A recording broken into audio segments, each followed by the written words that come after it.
بہت پرانے زمانے میں عرب کے صحرا میں ایک طاقتور اور امیر قوم آباد تھی جسے قوم سمود کہا جاتا تھا۔ یہ لوگ پہاڑوں کو تراش کر شاندار گھر اور محلات بناتے تھے۔ ان کا شہر مضبوط پہاڑوں کے درمیان آباد تھا اور وہ اپنی طاقت اور ہنر پر بہت فخر کرتے تھے۔ قوم سمود کے لوگ محنتی اور ماہر کاریگر تھے۔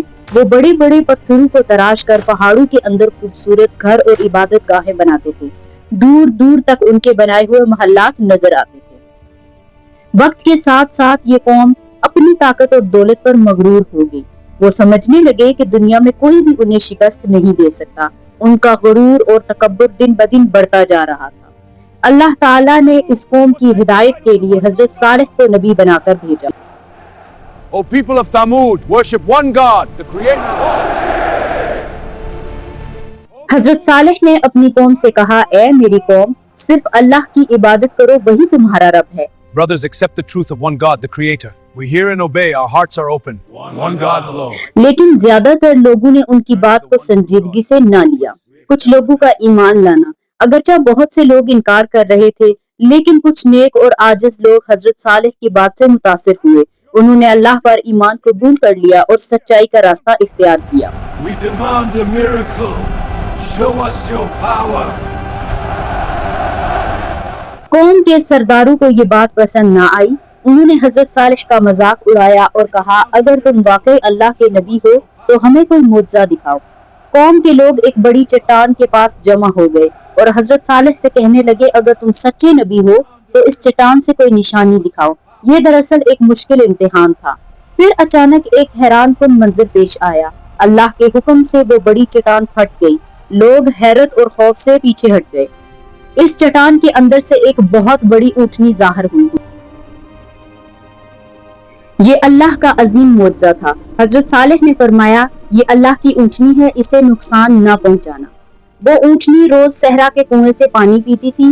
حضرت صالح نے حکم دیا کہ ایک دن اونٹنی پانی پیے گی اور ایک دن لوگ پانی لیں گے، لیکن کچھ لوگ اس معجزے سے بھی سبق نہ سیکھ سکے۔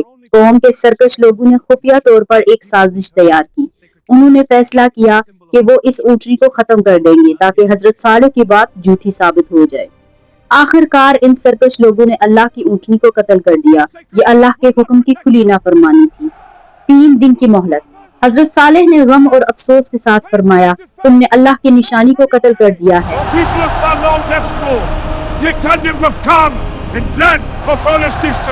اب تمہیں صرف 3 دن کی مہلت دی جاتی ہے، اس کے بعد عذاب آئے گا۔ لیکن لوگوں نے پھر بھی مذاق اڑایا۔ 3 دن گزرنے کے بعد اچانک خوفناک عذاب آیا۔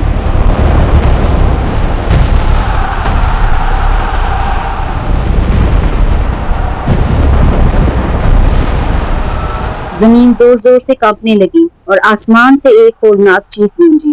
ان کے مضبوط پہاڑی گھر بھی انہیں بچا نہ سکے۔ جب صبح ہوئی تو پوری قوم تباہ ہو چکی تھی۔ ان کا شہر ویران ہو گیا اور صرف خاموش کھنڈرات باقی رہ گئے۔ صرف حضرت صالح اور ایمان والے لوگ اس عذاب سے محفوظ رہے۔ یہ واقعہ ہمیں سکھاتا ہے کہ غرور اور تکبر انسان کو تباہ کر دیتے ہیں۔ اللہ کی نشانیوں کا مذاق نہیں اڑانا چاہیے۔ نبیوں کی بات ماننا ہی کامیابی کا راستہ ہے۔